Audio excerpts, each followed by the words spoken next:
All right, before we get into today's podcast, I just want to say thank you to Lita Art Supplies for being our August sponsor. They sent us a box of magic that we're going to use to give away at our actual 5th anniversary life drawing at New World Tavern this month, as well as be the prize for the Daily Drawing Challenge. And so Lita Art Supplies was founded by G.J. Gillespie, and he founded Lita Art Supplies to meet the needs of artists like him seeking the ideal artist travel journal. The size and paper quality had to be right. After weeks devoted to researching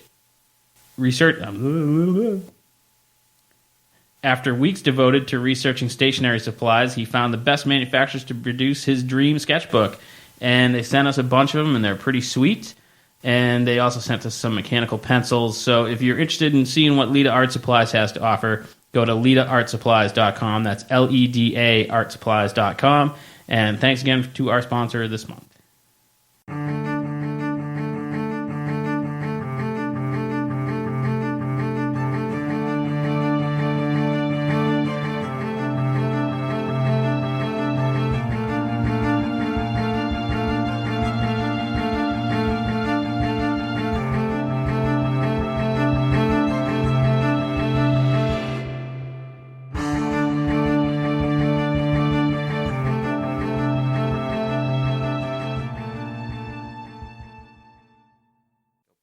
All right, welcome back, Inebri-arts. This is Andy, the Inebri-art podcast, and as always, we're here at the Craft Beer Cellar on Main Street, and we have a returning guest with us today, author RF Keenan. Welcome back. Thank you very much, Andy. It's good to see you again. And apparently the traffic was horrible. Oh, it was a mess. Yeah. I actually left with an extra 20 minutes just to be on the safe side, because it usually takes about an hour and a half. It took 2.5 hours. It's because we have a Viking boat. Seriously? Yeah, there's one downtown, like right on, adjacent to where the Mayflower usually is. So, that would do it. And it's only in town for like 3 days, so traffic's been pretty crazy. But so you of can't. course you scheduled me for those 3 days. Well, I didn't realize it at the time. But so you got another book coming up.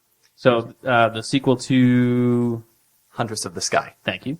And this one is called Dragonbound. Dragonbound. So let's start with the obvious thing. When's it due up? So right now I'm expecting that if everything goes according to plan, it'll be out early November.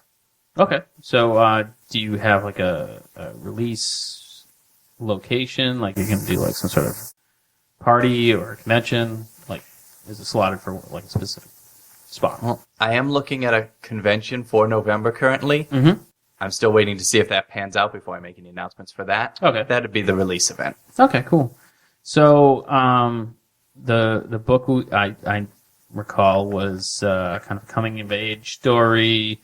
There was dragons involved. What can readers and future readers expect in book 2? So there will be some spoilers both in the blurb, and these are spoilers for book 1, not for book 2. Okay, all right. But this way, anyone who hasn't read book 1, cut here if you don't want to hear any spoilers. Just go back and listen to the first episode. Yeah. Yeah. So in book 1, he's trying to find the dragoness. He's trying to basically learn who he is and trying to find out a little bit more about the world he's coming into. Mm-hmm. In book 2, he's already found her. Right off the bat, you already know he's reached her side, and he's solved some of the problems from book 1. Yeah.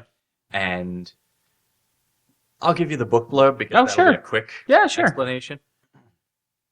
It had been a long journey, but Danan had found the dragoness. After swearing himself to Eofa's service, he found himself with a host of new powers and new problems. Now he has to master his new abilities if he hopes to stand a chance against their enemies. Could anything be that easy, though, when you are Dragonbound?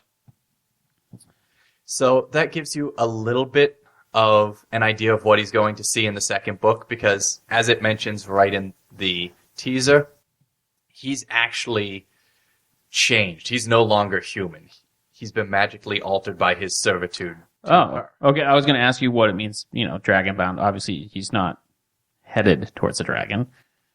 I'm not making any comments on that one. Okay. But yes, he has actually bound himself to her essentially in the same way a knight would swear to their king, except... In less than the 50 Shades of Grey kind of way? Yeah, less than 50 Shades of Grey. And with a little bit of magic to back it up. Yeah. It benefits her, it benefits him. So has it been a year? A little over a year since the first one came out? A little over a year. So how... Well, a little over a year since we met. I think it's a little under a year, because last September was when it released. Okay. So yeah, it's just about a year. By the time this goes up, it'll probably be a year. Yeah, just about. So how's the reception been for the book? I know you've done some conventions. You've sat in on some panels. Like, how's the past year been author-wise? Like, what's your experience been like? So it's been pretty interesting overall. I've had a lot of interest, which is a good thing. I'd say that some of the expected audience have really loved it, and some of them, it's more of it's interesting, but I don't know if I want to take a shot on it. Yeah. I mean, what you see with a lot of first-time vendors at conventions. Oh, sure, people say, okay, I don't know you, maybe when there are more books out. Right. I've had several people say, okay, once you've got the whole trilogy, then talk to me. Because then they know the story's going to get completed, which is understandable. I know of several authors who they completed 2 or 3 books out of a multiple book series, and they never tie it off. And that's just a kick in the... Are you talking about Game of Thrones? Wasn't thinking that one specifically, but kind of. Yeah. And that is something that's... I see a lot, and I actually, kudos to you. Not only did you get the second book out, you got it out in a really reasonable amount of time. Yep. I mean, so if someone was into the book, they're waiting a year, that's pretty good. Well, and I can also safely say I've already done the full outline for the whole trilogy. So that's what George Lucas said about the prequels. Well, I like to think, I know this might be a little arrogant, I like to think I've got a little ahead on him. Okay. I'm completely ready to start writing book 3. I just want to make sure book 2 is out. Right. And actually for sale in print before I do that. Yeah. But... Did you do the same thing with book 2? Like, did you wait until book 1 was officially out, or had you already started book 2? I waited for it to officially come out. That way I could say, okay. Done. Yep, everything's done. Nothing can hold this up. Now we can start on the next one. I anticipate book 3 will actually be ready within 1 year of this book's release date. Nice. I mean, no one can complain about that. I mean, I see a lot of... it seems to happen a lot with comic book people at conventions and whatnot, is they'll put out issue 1, and it'll take them like 3 years to put out issue 2. And I understand people have, lives and whatever, but it's you lose any kind of momentum you had. And so it's a level of commitment that you need to kind of proceed in a business like that, where you have to set goals and you have to hit them. Well, and it's funny you say that, because there were a couple of people at my day job who were complaining, oh, it's so bad to have to work 40 to 45 hours a week. I was like, oh, wow, that must be so nice. That must be nice. I'm working 55 to 65 hours on a short week. And then you start to wonder, be like, can I say it's work? Because I'm not really getting paid for it. And... occasionally someone throws scraps at me, so I'm counting it. Yeah. But it's one of those, like, we do it because we love it. And even if someone wasn't interested, we'd still be doing it. Yeah, probably. But that's that difference between kind of a entrepreneurial type of person and Joe Average. Joe Average is just like, oh, it must be nice, and then they just punch a time clock and go about their business. Yeah. So you're talking about doing other conventions. Was there one that like really surprised you, like blew you away, and like, oh, this one's really great? What did you learn about doing the conventions this year? So it's been a mixed bag. Sometimes it depends on the weather. If the weather craps out, then no one shows up. Yeah. If it's beautiful weather and it's been crappy weather for 2 weeks, no one shows up. Yeah. That is the tough thing about cons. The most interesting part for me has been really getting used to what a lot of people call the con family. Mm-hmm. And I'd really agree with that statement, having done it for about a year now, because so many people who I'll only ever see them at conventions. Some of them don't even live in the same state. Yep. But it's very much that feeling of hey, it's my aunt, uncle, cousin, etc. Yeah. And there is no question in anyone's minds that you trust each other, even though you only see each other maybe 5 times a year. Right, and there's that kind of you become kind of trusting very quickly because there's those moments where you're like, I have to pee. Can you watch my table? And it's kind of like this understanded, you become friends with your neighbors, and then you see them at other shows, and then you go to dinner, and it's a great way to like kind of get to know some people in the business, and then you end up with friends all over. Yeah, and it's been very interesting because we had one friend we didn't get to see at a recent show, and we had been sad to see them, and so their comment was, well, the next one near us is Granite State Comic-Con. Mm-hmm. You've got to come to that one, even though it's a bit of a drive. That way we can see you. Yeah, it's not too bad, though. Only an hour and a half or so. I've done that one a few times. That one's one of those ones that just grows exponentially, it seems like. And great bunch of guys that run it. I believe they also run Massive Con in Worcester. Cool. Same guys. Have you done any like shop appearances? I haven't done any shop appearances yet. Yeah. I've been looking at setting up a couple of the local bookstores where I am, and it's just a matter of getting in contact, figuring out, okay, do I want to do an individual book signing, or do I want to try and set it up so that a couple of the authors I know will all be there, and it'll generate a little more press. A little more press, because they may have someone coming out to see them, and by proxy you kind of pick up some traction kind of thing. Yeah, they'll meander over to my table too. Right. I mean, they're there. They're going to see what's up. So what else have you been up to this year? Just working? That's it? Writing a book? Come on, man. Pretty much just that. School, I'm prepping to go back for the fall. Oh, okay. Yep. I took this spring semester off so that I could focus on getting the book completely done. And then I actually lost a close family member. So shit, I'm sorry. That's okay. And so that kind of threw plans off originally. That'll do that, yeah. Yeah. So that was pretty hard for a while, but at a certain point, you just had to pick things up and keep on going. Yep. So almost lost another family member recently. So I'm Jesus. Like, this year really needs to get on it or it's going to really suck. Yeah. I thought 2016 was supposed to be the year that was terrible before 2017. And then. Yeah, and it's weird. Like sometimes when my father passed away, it kind of, I don't want to say it energized me because it's not the right word, but it kind of like... You're like, whoa! No, it more kind of like... gave me that kind of, life is limited, get off your ass and do some shit. Yep.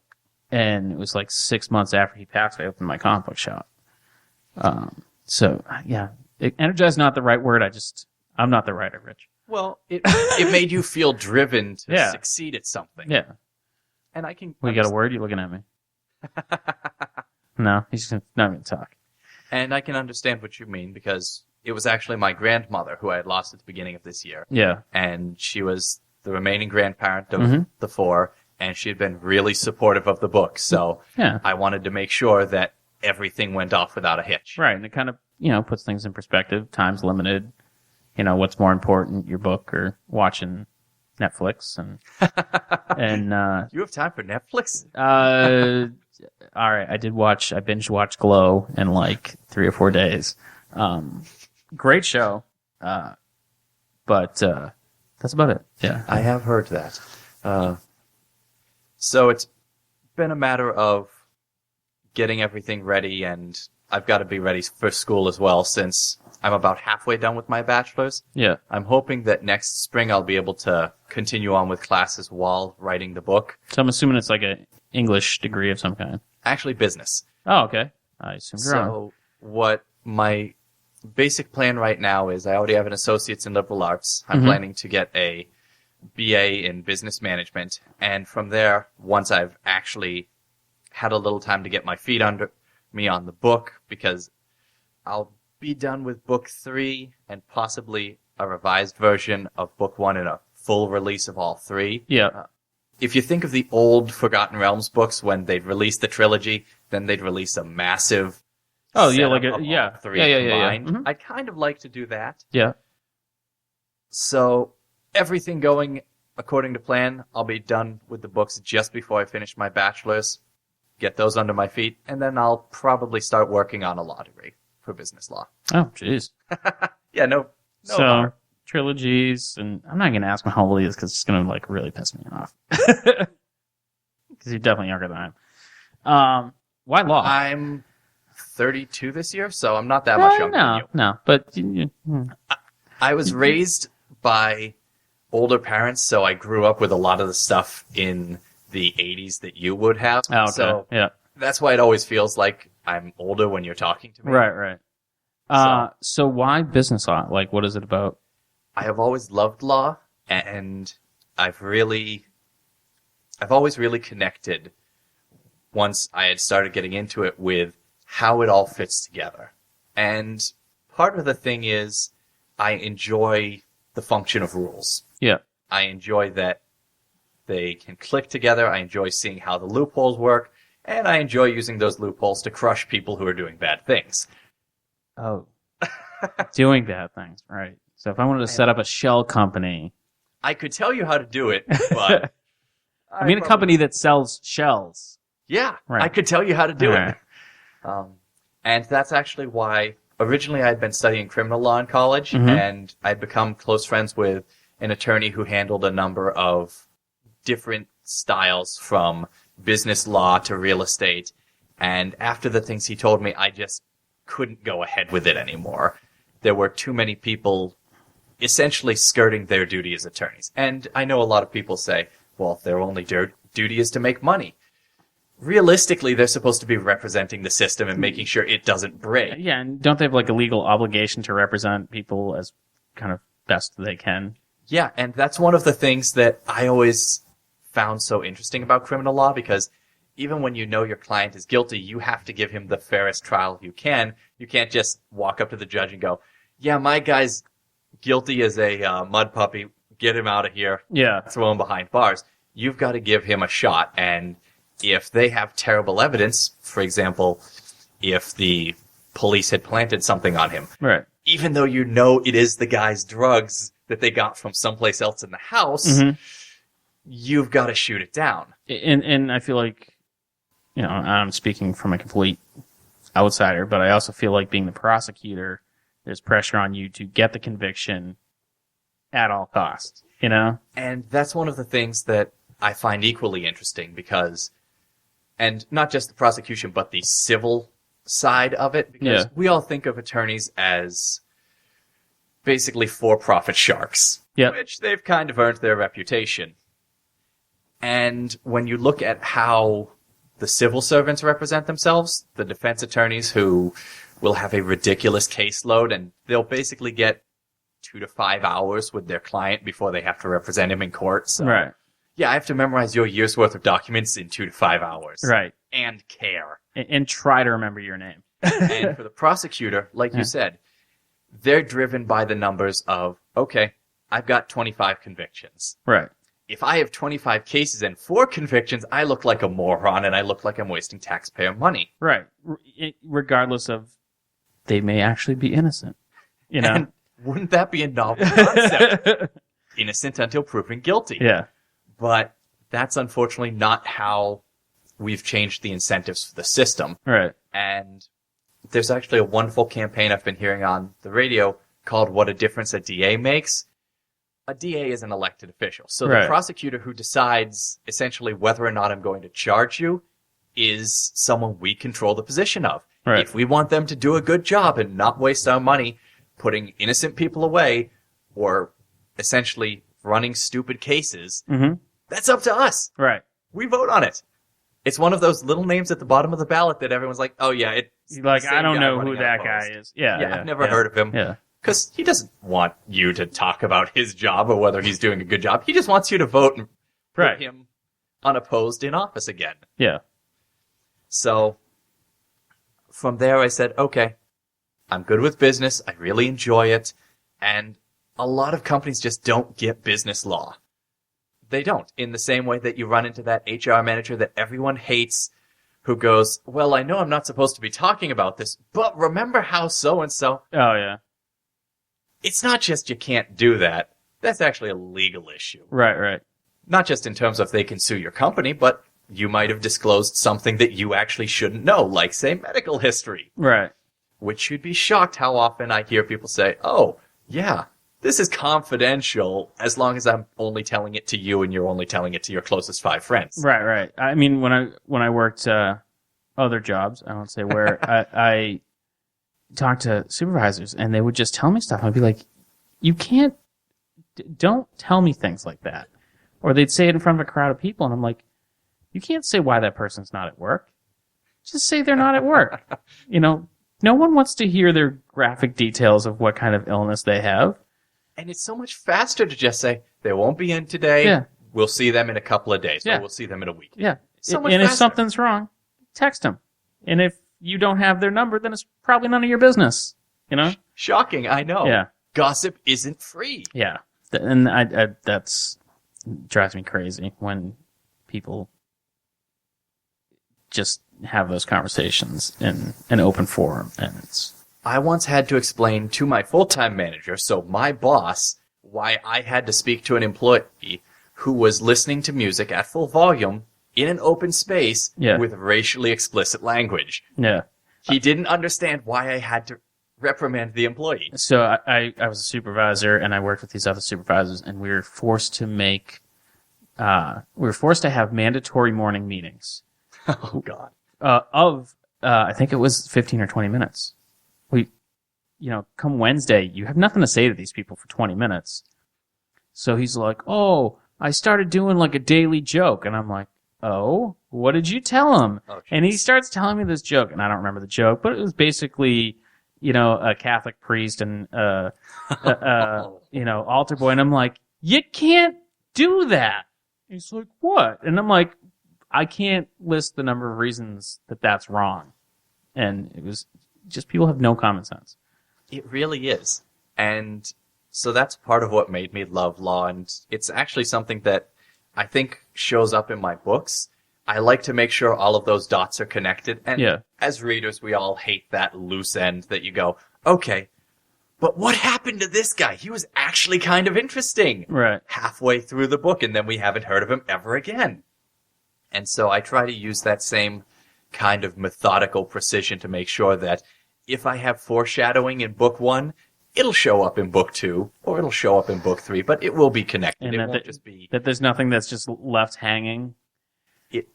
I remember there was this one game where you see a strange character, basically trapped in a cryogenic tube or something. Yeah. And, of course, you're questioning, why are they here? This isn't what I was expecting to find in this location. Mm-hmm. You never hear another reference to it. So by the end of the game, you're going, okay, I understand what the main plot was. I understand how I got here. But what about this? Yeah.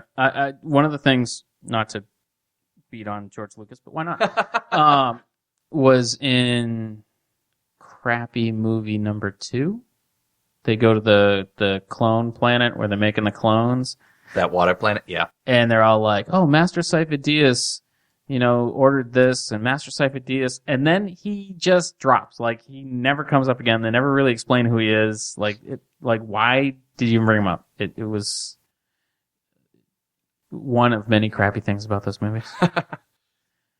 I feel like it's one of those things that, and I'll hear people say these about some of the newer Star Wars movies. Well, if you've read the books... No, stop right there. God. As soon as you've said that, that's a problem. You shouldn't have to read a separate material of any kind. It doesn't even matter if it's a pamphlet. Yeah. A medium should be self-contained, whether it's a video game, a book, or a movie. I agree 100%. I don't want to have to do homework. And but to a certain extent, I understand if you're writing a trilogy that, you should read it in order. Oh, yeah. But in reading that trilogy, you shouldn't have to go and watch another TV show or play a video game. And that's the thing. And at some point, I might like to release a world atlas of some of the places he explores.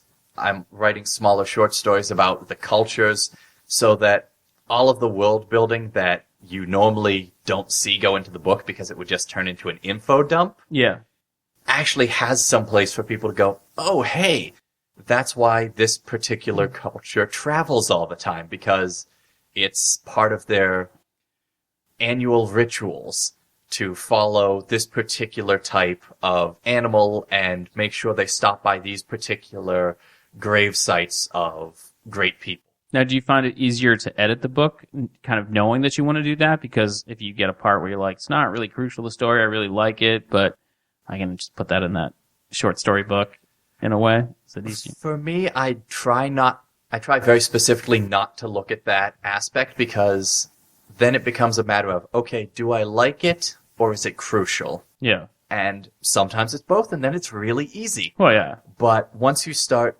putting that ruler up and trying to measure out, okay, how much of this will people enjoy and how much of it will only I enjoy, then you've got a problem and you're starting to get distracted from the actual writing. Yeah, well, I just mean, like, if there's a part that you're like, you think it should be cut, is it easier to cut it, knowing that you kind of have that backup?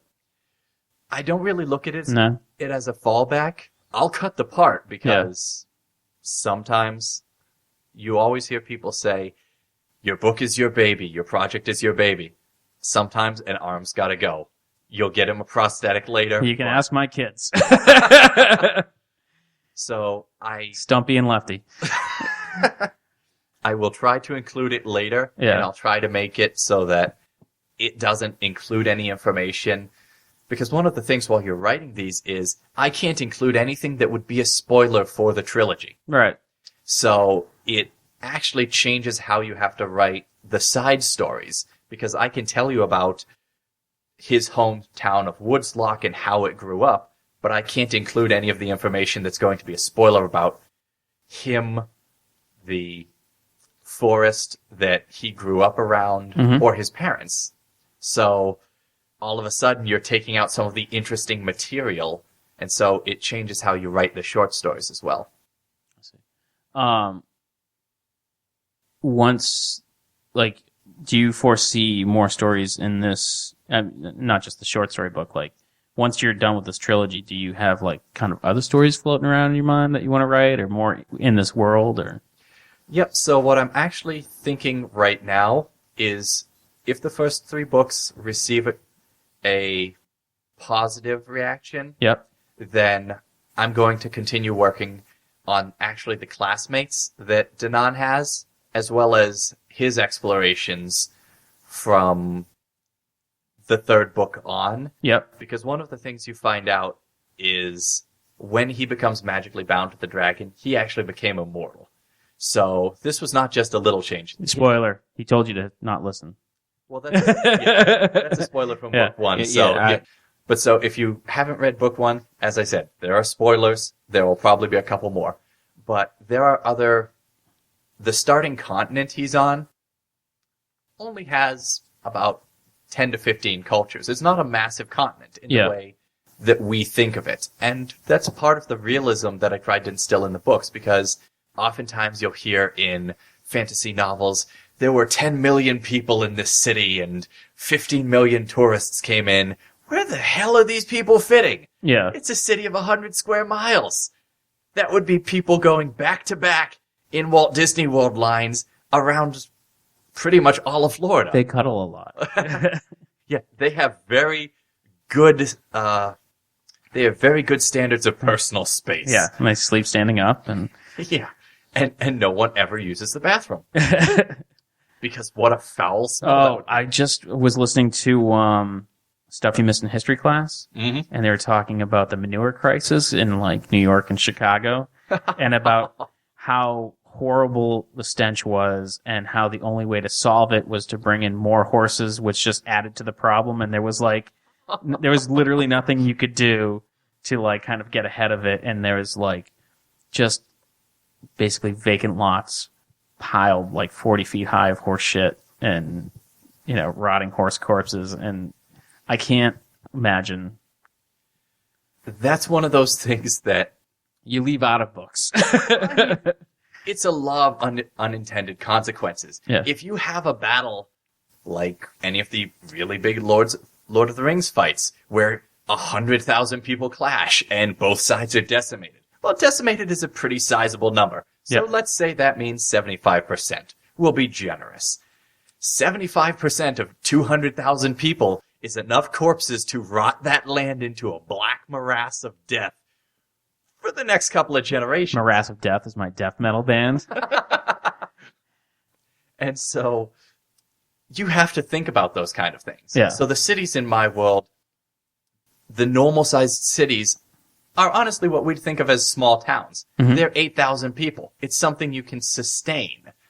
And so as you get into exploring the world, you find out, okay, yes, this is one continent with 10 to 15 cultures, which is actually a lot of cultures in close proximity if you look at our own world. Mm-hmm. But they've learned to coexist because they all want to survive. Right. So what happens when you start exploring the cultures across the sea? Now that he's immortal, he's not going to be on one continent into eternity until the planet dies a slow. No, he's going to go on vacation. Death. He's going to go to Disney World.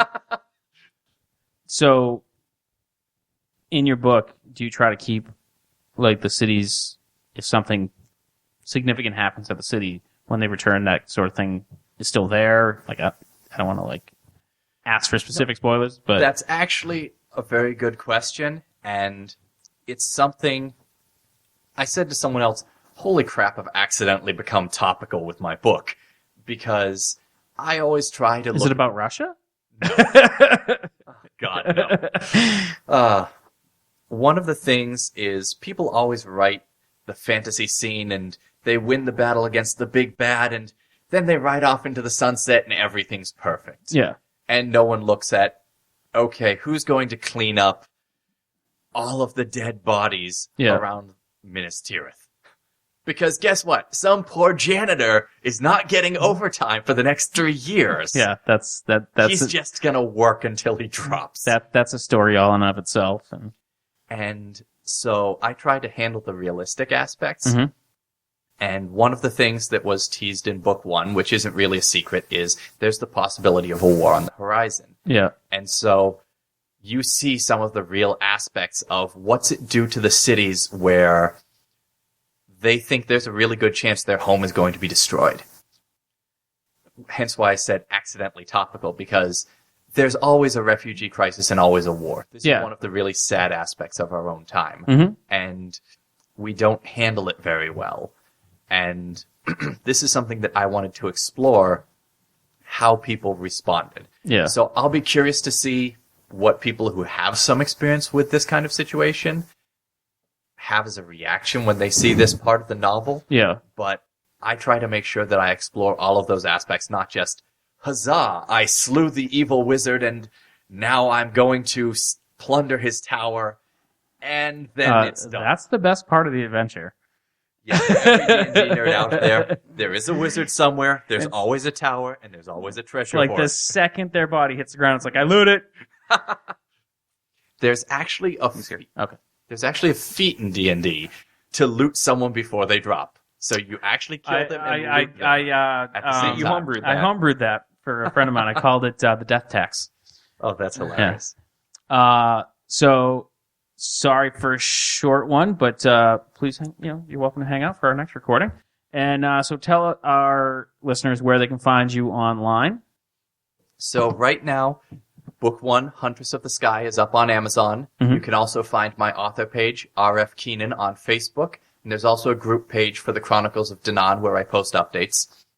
Dragonbound will be available on Amazon, and it will also be available at any of the conventions I post, as I'll always be making sure to have plenty of copies so that if people want to stop by, they want to read a couple of pages, they just want to chat, or they'd like to buy a book, I'll be available. Nice, and they can check out your convention appearances on your Facebook, I assume. Yep. Outstanding. Rich, it's always a pleasure. And I think next time you're coming down, we're just going to hang out and have dinner. Yeah, and I'm looking forward to it, and I'm going to wait maybe a little past tourist season, if you don't mind. Like I said, I think a lot of it has to do with the Viking boat, but, Vikings invade. That's what they do. All I'm picturing is someone going, funeral pyre! Funeral pyre! No, they're just all wearing red polo shirts. Yeah, it was a little, there was no horned helmets, like... Seriously? There's a whole Amazon Prime show about this. It's easy to get the costume. They haven't even, pillaged the tavern that's right there. Yeah. Tavern on the Wharf has not been rated. It's very sad. I feel like it's a missed opportunity. Yeah, that's such a disappointment. But Rich, it's always a pleasure. Always welcome on the show. Thank you very much. It was good to be here, Andy. Outstanding. All right. Thanks for listening to our podcast. Don't forget to check out our other podcast. There's the Bar Talk podcast. There's Old Colony Cast. And, of course, the Inebri-art podcast along with Jam Packed. You can find all those on Stitcher, iTunes, SoundCloud, YouTube, pretty much anywhere podcasts are found. If you're on some sort of service and you can't find it, let us know, and we'll help you out and or add our podcast with that, too. You can contact us at Inebri-art@yahoo.com and follow us on Facebook as well as Twitter at Inebri-art. And feel free to send us some tips, ideas, advice, hate mail, whatever it is, you can get us there. And again, thanks for listening.